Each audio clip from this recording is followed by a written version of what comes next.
On today's video, we have got two cows with stuff stuck in their feet. Welcome back to Nate the Hoof Guy.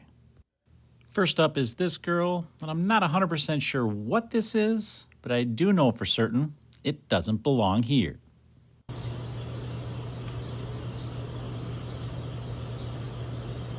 In this first trim, there is a squeaky fan in the background. Just try to ignore that if you can. Now, when you see something like this with that perfect loop in it, you're thinking to yourself, I'll bet I can just pull this out with the hook of my knife. But that's probably not the best plan. So let's pull out the trusty channel locks and try to get this out of there.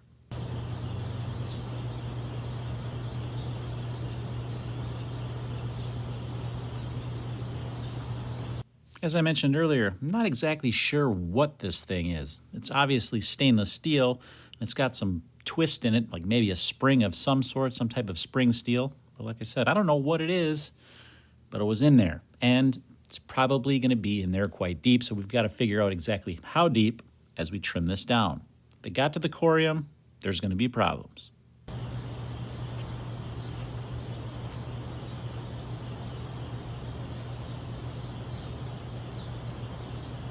Now, usually when you find a piece of metal in a cow's hoof, you're going to see some oxidation that radiates out from that little hole that you see there. In this case, that was stainless steel, so you don't have that.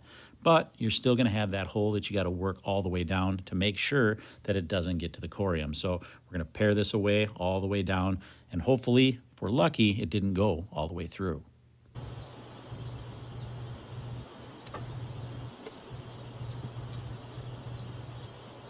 As I'm trimming this out, I'm dishing to the outside. That way, when we're done with this trim, there will be no area for material to get packed back up in there. And it looks like we got lucky. That spring or whatever that piece of steel was didn't get all the way through, but she still does need a hoof trim. So we're going to get this trimmed up, and then we're going to let her go.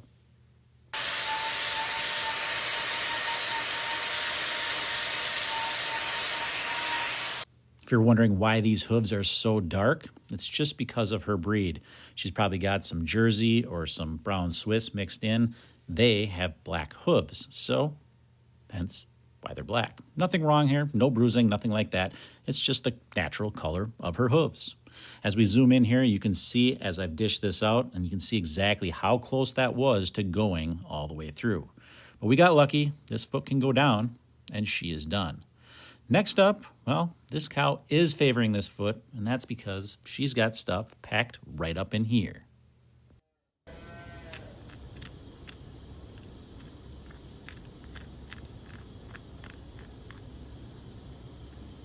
Well, you can probably tell just by the sound that my knife makes working through there what we're dealing with here. Yep, we got a whole bunch of rocks packed up in there, and it seems like one of them has caused a problem.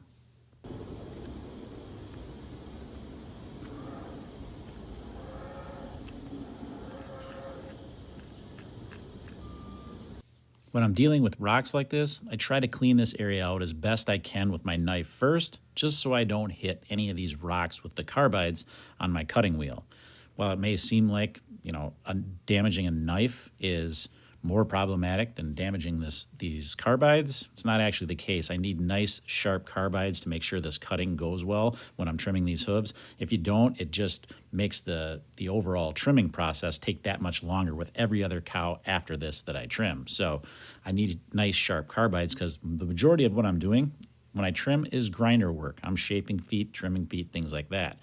With my knives, I can just swap out a dull knife and have a nice, fresh, brand new sharp one in a matter of minutes. With switching out these carbides, not only do we have time involved, but cost of getting new carbides each time I wreck them.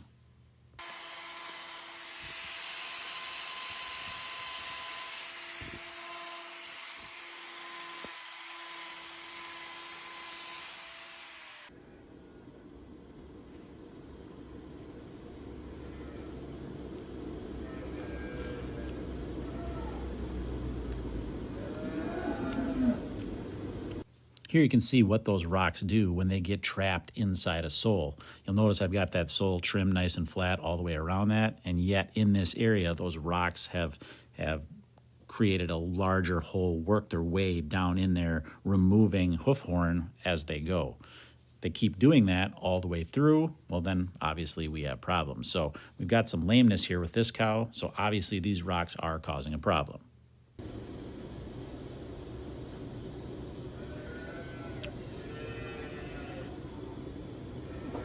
You can hear all our hungry little baby calves in the background. It's morning, it's feeding time, and they know it. And just like our kids, when they're hungry, they let you know.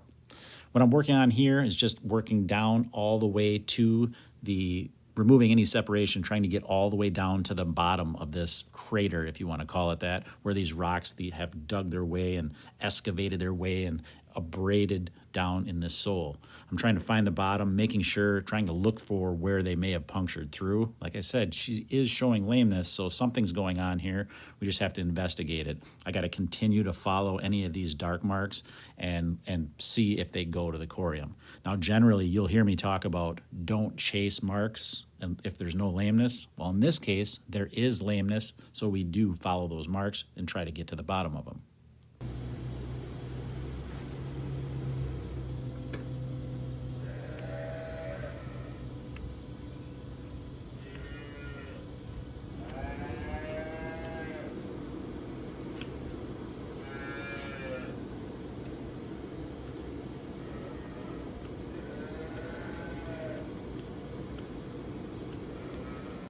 So the natural question is, how far do you chase these marks down? How far do you go, right?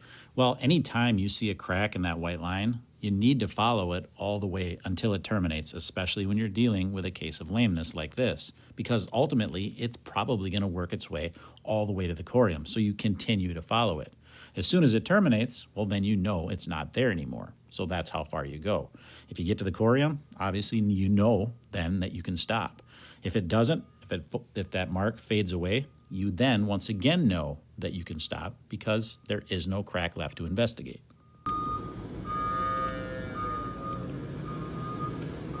Your dog probably just barked, but no, that's not the UPS guy. That's this guy, loading the feed truck.